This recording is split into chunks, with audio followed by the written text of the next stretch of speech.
Hello students, कैसे हैं आप सब। आई होप आप सब अच्छे होंगे। आईसीटी वर्चुअल क्लासरूम में आप सबका स्वागत है। मैं विकास, क्लास 10th का मैथ्स करेंगे बच्चों हम, और चैप्टर है आपका अर्थमेटिक प्रोग्रेशन। देखिए बच्चों, एक चीज का ध्यान रखेंगे कि यहाँ पे आपका रिवीजन चल रहा है। जो प्रीवियस ईयर्स क्वेश्चन के जो क्वेश्चंस आ रखे हैं पेपर में, वो यहाँ पे रिवाइज कर रहे हैं हम, इसलिए ध्यान पूर्वक आप समझेंगे।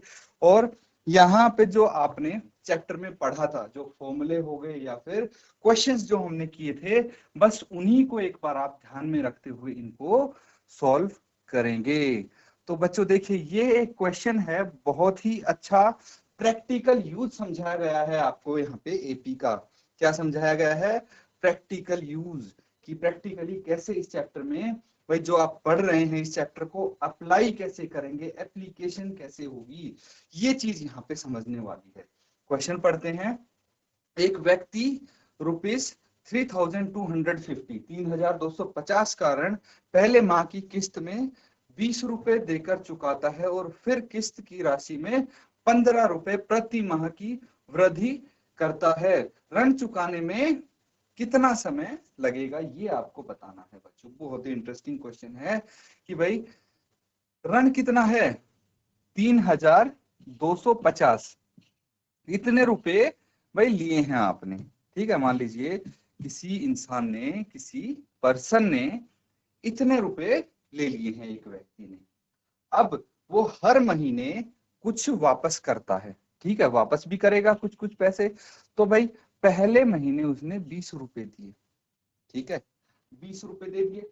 अगले महीने कितने देगा? 20 तो देगा ही, लेकिन बोला गया है कि 15 रुपए की वृद्धि करता है, इंक्रीमेंट करता है किस्त की राशि में। तो अगले महीने हो जाएंगे 20 प्लस 15 दैट इज 35। और उससे अगले महीने नेक्स्ट मंथ कितने होंगे? 35 नहीं होंगे बच्चों, ये हो जाएंगे 35 प्लस 15 कितने हो गए? 50। और उससे अगले महीने 50 प्लस 15 65। और उससे अगले महीने ऐसे चलता रहेगा। तो आपको बताना है कि इस हिसाब से अगर 15-15 रुपए हर महीने अपनी किस्त में वो बढ़ाता जाए, तो कितने टाइम बाद, कितने समय बाद उसका ये ऋण चुकता हो जाएगा। क्वेश्चन क्लियर है बच्चों? किसी को कोई डाउट अगर लगे तो पूछ लेना आप। अगर क्लियर है, समझ में आ गया है, तो फटाफट इसको सॉल्व करेंगे। एक चीज और बता दूं मैं, ये 5 अंक के लिए आपका पेपर में आ सकता है, ये 5 नंबर के लिए सवाल। और ये 2023 में भी आ चुका है। ठीक है, तो आपके पेपर में आ चुका है, 2023 में ये आ चुका है, इसीलिए काफी जरूरी इंपॉर्टेंट हो जाता है ये क्वेश्चन। आप इस टाइप के क्वेश्चन एक्सपेक्ट कर सकते हैं। तो चलिए फटाफट इसको नोट डाउन करिए और इसको सॉल्व करिए बच्चों। ठीक है बच्चों, अब हम साथ में इसको हल करेंगे, लेकिन उससे पहले अगर आप में से किसी भी बच्चे का आंसर आ गया है, तो अपना आंसर आप चैट के माध्यम से शेयर कर देंगे। और यहाँ पे ध्यान देंगे अब कैसे इसको सॉल्व करेंगे बच्चों। देखिए, सबसे पहले मुझे ये बताइए कि जो व्यक्ति है वो मासिक किस्त कितने की देता है ना। तो आप लिखेंगे एक व्यक्ति द्वारा दी गई, एक व्यक्ति द्वारा दी गई मासिक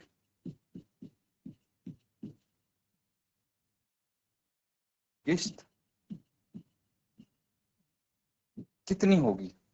पहले महीने 20, फिर 35, फिर 50 एंड सो ऑन, ऐसे कंटिन्यू रहेगी। ठीक है, ये डॉट डॉट डॉट है बच्चों आगे। तो मतलब क्या है कि भाई एक व्यक्ति मासिक किस्त किस हिसाब से देता है? भाई पहले महीने 20, फिर 35, फिर 50, फिर 65 एंड सो ऑन। तो मुझे बताइए कि क्या ये एक क्रमागत, अगर हम देखें तो कितने का अंतर है? यहाँ पे क्रमागत जो यहाँ पे नंबर्स हैं उनमें 15 का अंतर है कि नहीं है? तो आप यहाँ पे लिखेंगे चूंकि प्रत्येक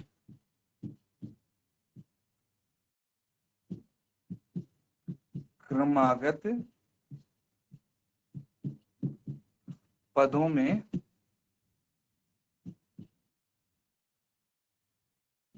15 का अंतर है, ठीक है, 15 का अंतर है, इसलिए यह श्रेणी एक एपी बनाती है। एपी क्या होता है बच्चों? एपी होता है कि हर एक जो दो टर्म है, ठीक है, कंटिन्यूअस क्रमागत जो पद हैं उनमें अंतर कितना होना चाहिए? बराबर होना चाहिए, इक्वल होना चाहिए, इसीलिए उसको सार्वंतर भी बोलते हैं, कॉमन डिफरेंस भी बोलते हैं। तो अब देखिए यहां से हम क्या क्या निकाल सकते हैं, यहां से हम सार्वंतर निकाल सकते हैं, सार्वंतर यानी डी कितना आएगा? A2 माइनस A1 यानी 35 माइनस 20 दैट इज 15। और क्या निकाल सकते हैं? प्रथम पद निकाल सकते हैं, प्रथम पद यानी A, ये कितना आ जाएगा? 20। और एक चीज हम यहाँ पे मान सकते हैं, माना क्या पूछा गया है? किस्त चुकाने में कितना समय लगेगा? माना ऋण चुकाने में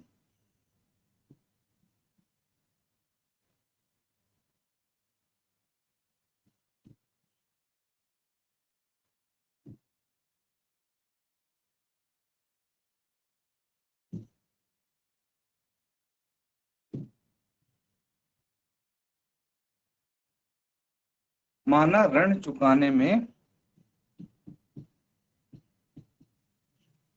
लगा समय, ये कितना लगेगा? n, ठीक है, n महीने, n माह आप बोल सकते हैं,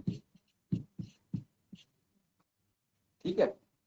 तो n माह मतलब क्या हुआ कि जितनी ये किस्तें जाएंगी उतने ही महीने हो जाएंगे, मतलब जितने इस एपी के पद यहाँ पे होंगे कितने होंगे भाई? n पद होने चाहिए, ये पता है हमें, तो यही तो निकालना है। तो इसको हम कैसे निकालेंगे? हमें पता है, एक चीज समझना बच्चों, कि हमें पता है कि जो Sn होता है उसका फॉर्मूला होता है n/2 into 2a plus n-1 into D, ये पता है। अब हमने यहाँ पे ये फॉर्मूला क्यों लगाया, ये चीज समझने की कोशिश करते हैं। देखिए बच्चों, जो हमारी ये किस्त जाती है, मासिक किस्त जाती है, हर महीने की किस्त जा रही है, इन सब का, ठीक है, इन सारे रुपयों का टोटल किसके बराबर होना चाहिए? इन सारे रुपयों का टोटल होना चाहिए 3250 के बराबर, तब हम मान लेंगे कि किस्त चुकती हो गई है, ऋण चुकता हो गया है। तो ये कितने महीनों तक चलेगा, यही तो हमें बताना है। अगर हम यहाँ पे सम कर दें, ठीक है, एडिशन सम का फॉर्मूला लगा दें और यहाँ पे Sn कितना रख दें? 3250, तो n की वैल्यू आ सकती है, n का मान आ सकता है, इसीलिए इसको हम क्या करेंगे? आगे इस फॉर्मूले में वैल्यूज रखेंगे। चलिए फटाफट इसको नोट डाउन कीजिए, फिर हम आगे करेंगे कंटिन्यू। तो ठीक है बच्चों, ये चीज क्लियर है, आगे करेंगे इसको। देखिए हमें पता है कि जो कुल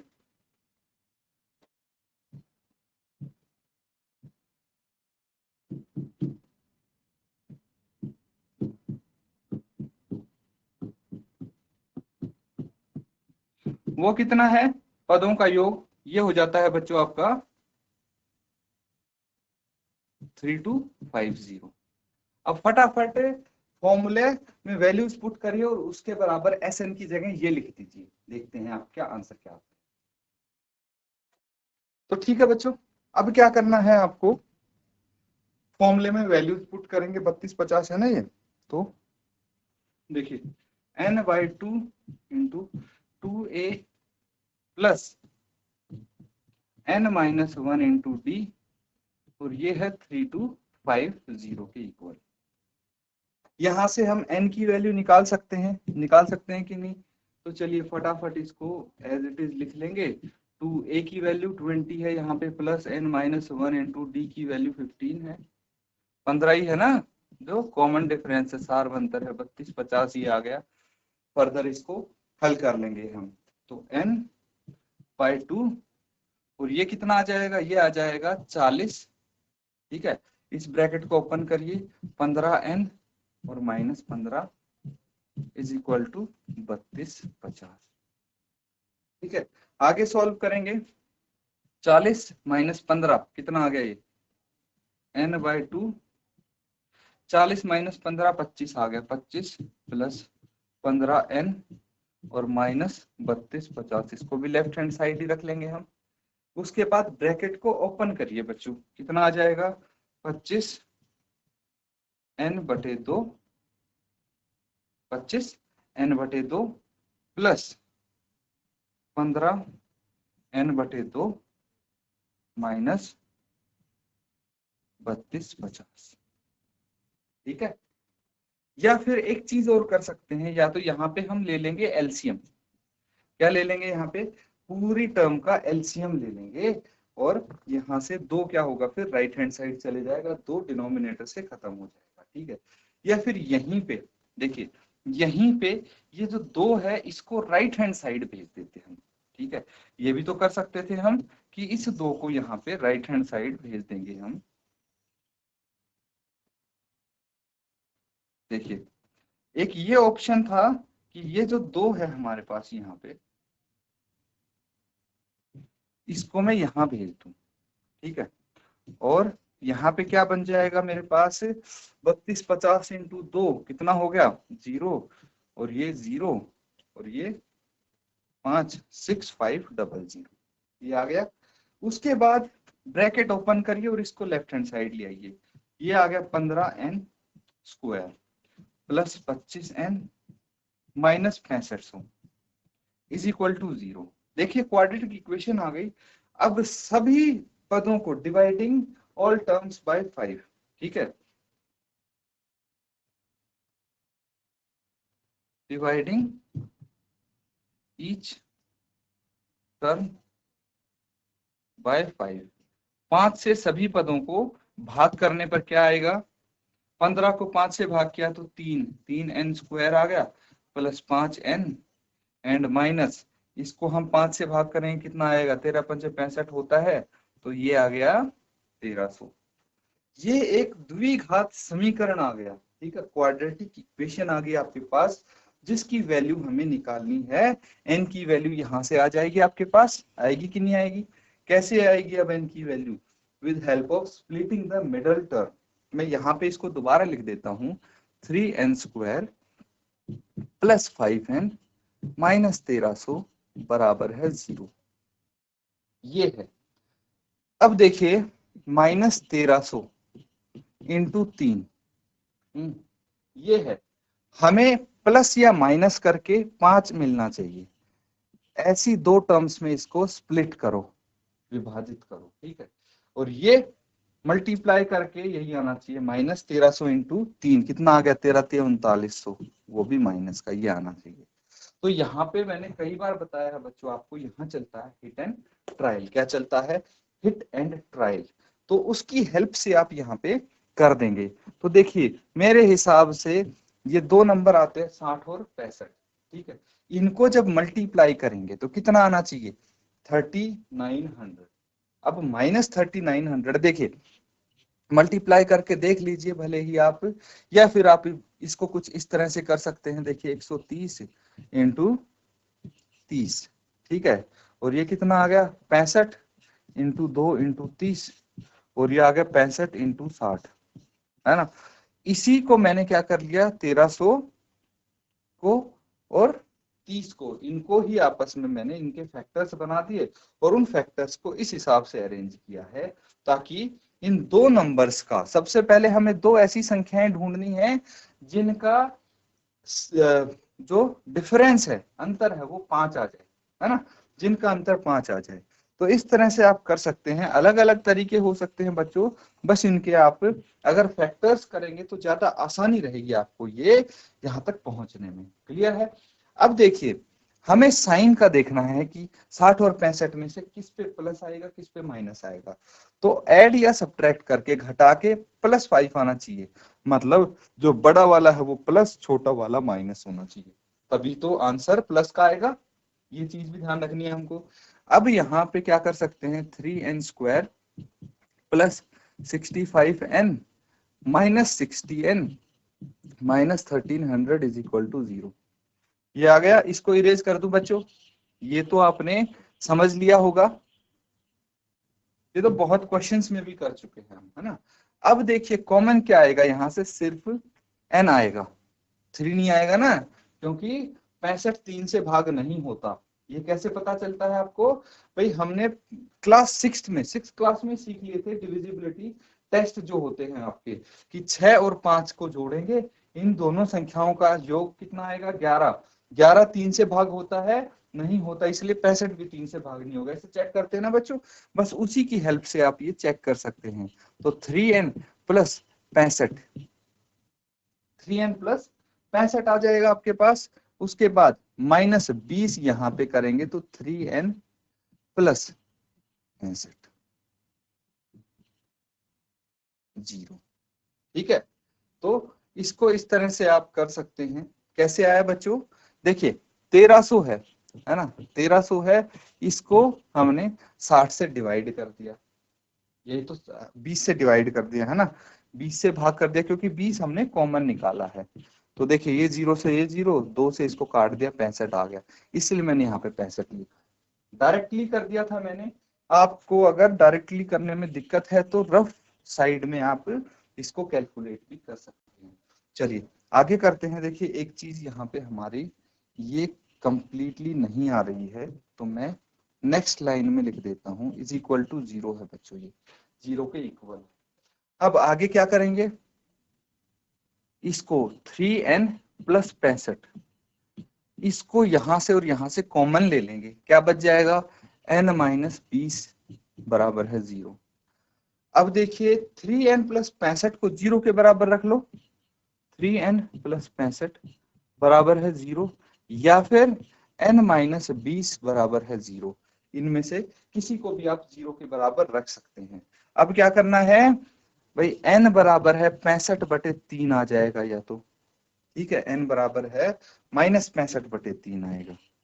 65 को राइट हैंड साइड में लेके जाएंगे तो माइनस 65, और ये डिनोमिनेटर में आ जाएगा, या फिर n बराबर है प्लस का 20 आ गया। तो कौन सी वाली वैल्यू हमें रिजेक्ट करनी चाहिए, कौन सी एक्सेप्ट करनी चाहिए, ये कैसे पता लगेगा, कौन बताएगा? देखिए बहुत सिंपल है बच्चों, यहाँ पे माइनस 65 है ना, क्या है, माइनस 65/3 है। क्या चीज है ये, n है भाई महीनों की संख्या जिसमें हमारा ऋण चुकता हुआ है। तो महीनों की संख्या ऋणात्मक हो सकती है, नेगेटिव हो सकती है, कभी नहीं हो सकती ना, कि कुछ ना कुछ महीने तो लगे होंगे, माइनस में कैसे हो सकते हैं जिन महीनों में ऋण चुकता किया है। तो इसीलिए आप बोल सकते हैं कि माह की संख्या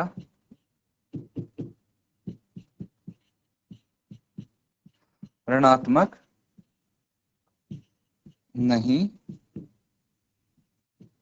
हो सकती, ठीक है, ऋणात्मक नहीं हो सकती। इसीलिए क्या पूछा गया था आपसे, ऋण चुकाने में कितना समय लगेगा, तो आप लिखेंगे अतः ऋण चुकाने में 20 माह लगेंगे। ठीक है बच्चों, नोट डाउन कर लेंगे सब बच्चे। ये क्वेश्चन हमारे यहाँ पे कंप्लीट हो जाता है स्टूडेंट्स। ठीक है बच्चों, ये क्वेश्चन कंप्लीट हो गया है हमारा, और इस तरह से इसको आप सॉल्व कर सकते हैं। अगला सवाल देखिए, ये है क्वेश्चन, क्या बोला गया है, उस एपी का सार्वंतर क्या है जिसमें a18 माइनस a14 बराबर है 32। ठीक है, तो सार्वंतर क्या हुआ बच्चों, डी, डी होता है सार्वंतर। तो फटाफट ये 4 ऑप्शन, 4 चॉइसेस आपको दिए गए हैं, इनमें से कोई एक आंसर होगा। कौन सा आंसर है वो आपको बताना है, और ये एग्जाम पॉइंट ऑफ व्यू से काफी इंपॉर्टेंट है। और यहाँ पे एमसीक्यूज मतलब 1 अंक का क्वेश्चन होता है, जितनी जल्दी हो सके उतनी जल्दी आंसर करना है, फटाफट आंसर बताइए इसका। ठीक है बच्चों, ये क्वेश्चन बहुत इजी है, सिंपल है, इसको सॉल्व करेंगे। आपको दिया है A18 माइनस A14 बराबर है 32।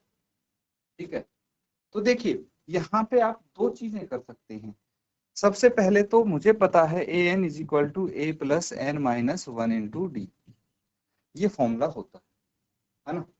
तो यहाँ पे मैं लिख सकता हूं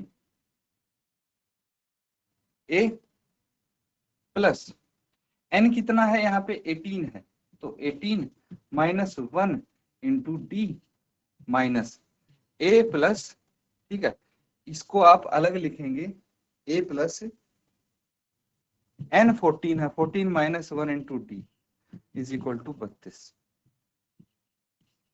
ठीक है, इस फॉर्मूले की हेल्प से हम लिख रहे हैं ये चीज, ये फॉर्मूला दिख रहा है, बस इसकी वजह से मैंने ये चीज लिखी है। A18 की जगह ये अप्लाई कर दिया, A14 की जगह भी ये अप्लाई कर दिया।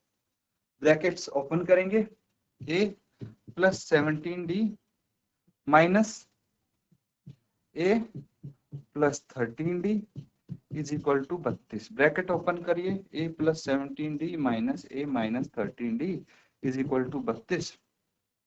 इससे ये कट गया, 17 minus 13 4d is equal to 32। तो d कितना आ गया, 32/4, यानी कैंसल आउट करेंगे तो 8 यानी ऑप्शन ए। इतना सब कुछ भी नहीं करने की जरूरत है आपका। देखिए ये 2 हिस्से स्किप हो सकते हैं। मैंने बताया था कि जो आपकी टर्म होती है, ठीक है, जैसे A18 है, A18 है, इसको हम क्या लिख सकते हैं, इसको लिख सकते हैं a प्लस 17d। ठीक है, कोई भी टर्म ले लो, जैसे अगर a 110 है तो इसको लिख सकते हैं a प्लस 109d। ठीक है, कोई भी टर्म ले लो, जो n है उसमें से एक घटा के वो d से मल्टीप्लाई होकर आएगा इसके साथ, और a उसमें ऐड होना ही है। ठीक है, तो ये चीज आप अगर ध्यान रखते हैं, ये चीज आपको पता होती है, तो देखिए ये दोनों पार्ट भी स्किप हो जाएंगे। सीधा सीधा आप इसकी जगह लिखेंगे a plus 17d minus a plus 13d, और फिर साइन चेंज करके कैंसिल आउट करके d की वैल्यू डायरेक्ट आ जाएगी। नोट डाउन कर लीजिए बच्चों इसको। तो स्टूडेंट्स आज जो हमने क्वेश्चंस किए हैं, उम्मीद करता हूं अच्छे से आप उनको नोट डाउन कर रहे होंगे। सबसे इंपॉर्टेंट चीज बच्चों, जो ये फॉर्मूले हम यूज कर रहे हैं, इनको अच्छे से आप रिवाइज करते रहना, क्वेश्चन खुद ब खुद हो जाएंगे। इसी के साथ आज का सेशन यहाँ पे एंड करेंगे। Thank you and have a nice day.